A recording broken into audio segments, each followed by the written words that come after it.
When it comes to loneliness, I mean, just to kind of ground it into your journey, I mean, I think literature, especially fiction, plays a very valuable role in combating loneliness, even if it doesn't necessarily always bring people together in person. Mm. I always feel like time spent in a good book is never time wasted because I feel, if I'm reading a good book, I feel connected to those Yeah. characters.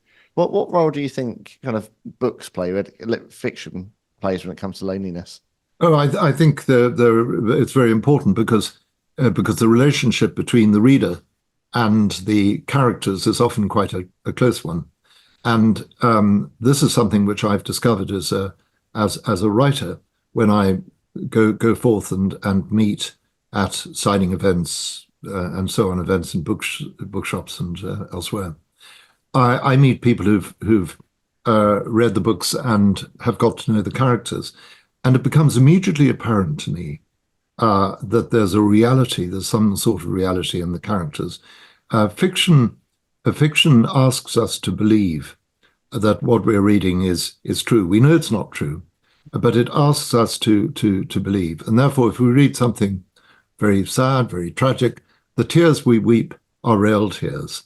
So there's a reality in the characters, and I get that very very strong impression when I meet people who have read the Mara Matsui books, for example. They feel that they're no precious from Matsui. They feel that the characters are their friends in a curious way. Mm. Obviously, they know that they're fictional, but they still get the emotional satisfaction from that relationship that they would if they were dealing with a real person. Mm. So the characters of fiction are characters in which we invest our own feelings, often very heavily. And for me, I mean, I said this to you, and my wife and I said this to you when we met last week. There's a very personal link for us because we just started dating, so this is 2006. Having met by chance on a train. I know we've got trains and lovers up there. You're very Yes, on, yes.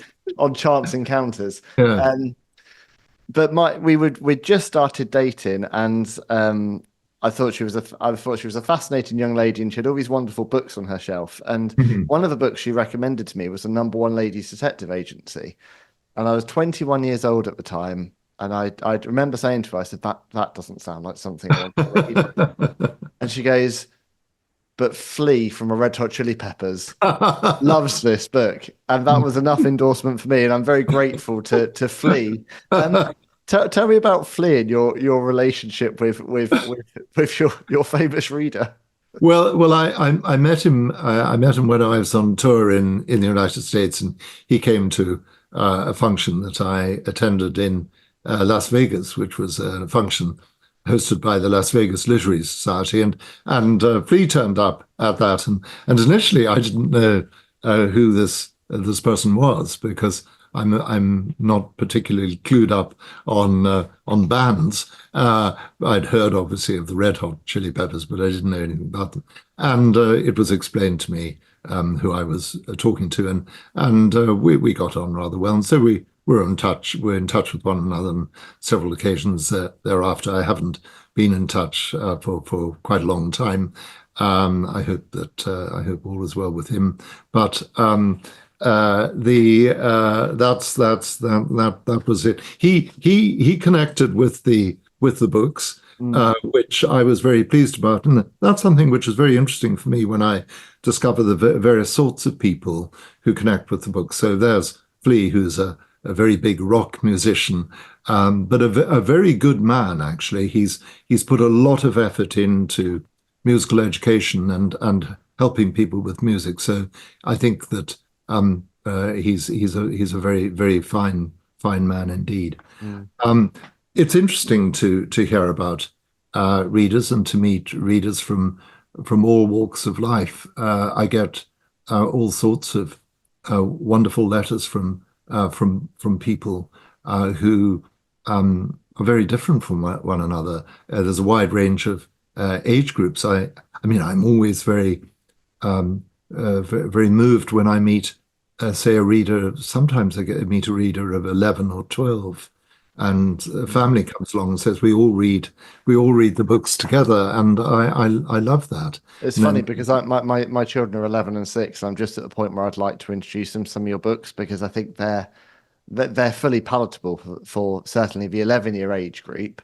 So talking about Number One Ladies Detective Agency, not necessarily all of the series you've written, sure.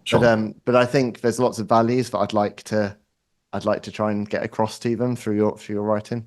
Well, we will send you a copy of. I did a series of little books about Mara Motsui as a child. Oh, And did you? immediately after this conversation, a book will be put in the post to you, which will be very suitable for your children. It's for younger. Oh, that's very kind. Thank you. There were a number of them, and there's an omnibus edition about the young precious from Motsui. And I think we see, even when she was a little girl, we see the values that we rather like in her when she became an adult.